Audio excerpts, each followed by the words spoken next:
Welcome to 6236 45th Street. Right, a great park and great neighbors. Wonderful families all around this super property. Come on in, let's have a look. It's currently vacant. We did quite a renovation about 2 years ago. And there it is, a living room. All the windows are pretty nice, updated with great blinds.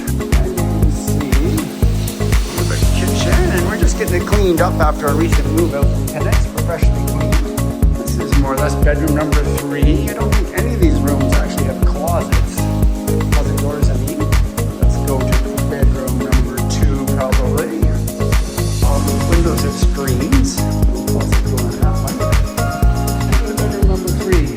And a nice, beautiful backyard. And this is shared with a lower tenant who's a handyman and loves the fact that he's got that use of that garage, exclusive use. He loves tinkering and taking care of things. It's a nice kitchen, no dishwasher. And let's go have a look at the laundry.